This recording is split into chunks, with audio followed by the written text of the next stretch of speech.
términos mensuales del 1,6%. Así que, como decimos, vamos a analizar a continuación este dato. Lo hacemos con Mónica Mel Hernández, profesora titular de Economía Financiera en la Universidad Complutense de Madrid. Mónica, muchísimas gracias por acompañarnos. Hola, muy buenas tardes. Bueno, Mónica, venimos, como decimos, ¿no?, de un dato estadounidense que no nos daba, desde luego, una alegría contundente. Veíamos cómo mejoraba una décima, un retroceso del 6,5 al 6,4%, y en el caso de España también nos quedamos con cierto sabor agridulce. Es cierto que nos estamos alejando de las dinámicas de una inflación mucho más elevada que hemos llegado a ver, sobre todo en la segunda mitad de 2022, bueno, desde el momento pico, ¿no?, saliendo más o menos del verano, pero en este caso sí que vemos un empeoramiento de 2 décimas respecto a diciembre, 5,9%, y ojo, porque los alimentos siguen pesando y mucho sobre esta escalada de la inflación. ¿Qué lectura debemos hacer? Hombre, veo que los efectos de las políticas del Banco Central Europeo de subir los tipos están haciendo, bueno, pues efecto, aunque la desescalada es más lenta de lo que suele ser la subida de la inflación. Es verdad que en este mes pues sí que ha subido efectivamente la inflación respecto del mes anterior en una décima, pero también se debe a la retirada de la subvención a los carburantes, básicamente. Porque, sin embargo, respecto del año pasado, sí que se ha moderado. O sea, realmente la inflación ha bajado 2 décimas en términos interanuales en enero de este año respecto de enero del año anterior. Y vamos viendo que los productos energéticos, que es la clave, pues van moderando, van disminuyendo el precio. Entonces, esto es lo más relevante, que yo creo que es lo que nos tiene que dar idea de que a partir de marzo vamos a empezar a ver cifras de inflación mucho más moderadas, porque bueno, los precios energéticos mes a mes van disminuyendo. Este mes, en enero, han bajado pues un 8,3%, pero vamos a ver que en febrero van a bajar un 9,7%, se estima. En marzo van a bajar un 22,8%, en términos, siempre estoy hablando anuales. ¿Por qué? Pues porque el año anterior crecieron un 61%. O sea, en marzo del 22 crecieron un 61% los precios de los productos energéticos. Y ya digo, en marzo de este año, pues la bajada previsible es pues puede ser de un 23%. Entonces, esto efectivamente tiene mucha incidencia en los precios de los alimentos, porque es verdad que hay cierta moderación en los precios del alimento por la bajada del IVA a determinados alimentos, pero evidentemente es muy escasa, porque en diciembre los precios de los alimentos estaban en un crecimiento de un 15,7%, y este mes de enero están en un 15,4%. O sea, se ha reducido muy leve. Entonces, vamos a ver que se van a ir reduciendo más, sobre todo cuando los costes de producción de esos productos alimenticios elaborados pues vayan disminuyéndose. Los costes de producción, sobre todo los de la energía, que son los que más van a determinar la bajada de los precios.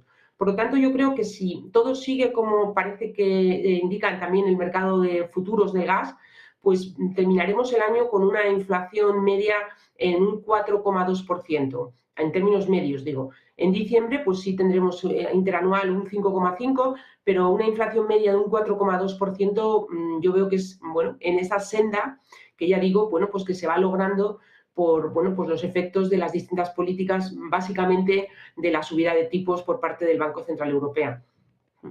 Por cierto, Mónica, también tenemos que recordar que hubo una modificación en la metodología del IPC, en la fórmula del IPC, y de hecho el Instituto Nacional de Estadística pues le quitó peso a alimentos, gasolinas. Sí que es cierto que se incluía, por ejemplo, el mercado libre eléctrico. Hay que tener en cuenta que sí que es cierto que el INE suele actualizar su sistema de ponderaciones todos los años, pero en este caso la revisión que se ha hecho este 2023 ha sido especialmente significativa. El INE ya salió a desmentir que estas modificaciones pudieran estar detrás del repunte de inflación que habíamos visto en el dato adelantado de enero. ¿Hasta qué punto esto es así? Hombre, yo creo que esto ya además se descontó en el mes pasado. O sea, yo pienso que este cambio metodológico va en línea también de lo que marca la Eurostat, y bueno, era necesario hacerlo, sobre todo también incorporar los precios de la energía del mercado libre, porque realmente tiene que ser una cesta de productos pues bueno, que considere todos los bienes y las ponderaciones también relativas. Por lo tanto, yo creo que esto, bueno, pues son cambios que se vienen haciendo, pero yo creo que lo más importante es ver pues a qué evolución vamos, que está en línea también con lo que está ocurriendo en Estados Unidos por la política económica que está llevando a cabo la Reserva Federal, y en Europa también. Y bueno, lo que sí también vemos es que la subida de precios fue muy rápida y la bajada va a ser mucho más lenta.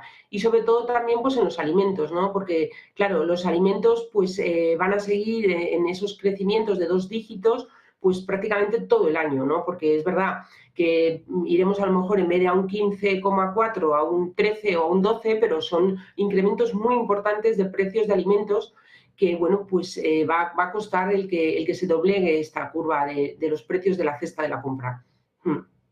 Mónica, si nos comparamos con otros países europeos, ¿en qué situación estamos respecto a expectativas de inflación? Bueno, estamos bastante bien, pero también por el efecto del tope del gas, o sea, la excepción ibérica, pues está pesando a favor de España y, bueno, vemos que este hecho pues nos está posicionando en una mejor competitividad. Nuestros precios están muy por debajo de la media de Europa y van a seguir así a lo largo de todo el año en la misma tendencia. Somos el país con menor inflación de toda la Unión Europea.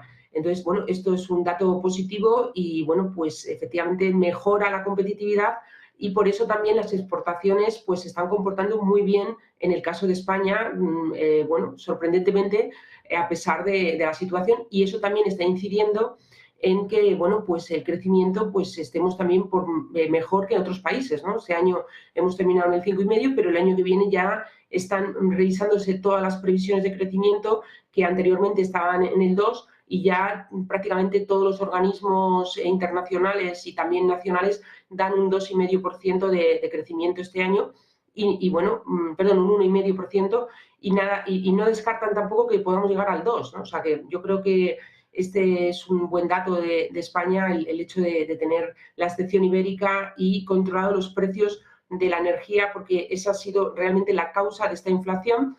Y bueno, de momento no vemos efectos de segunda ronda de incremento de costes laborales y eso es importante porque efectivamente hay una moderación y ahí también sería muy deseable que se llegara a un pacto de rentas para que esto pues también siguiera en esta senda y no perjudicáramos estas buenas cifras de inflación.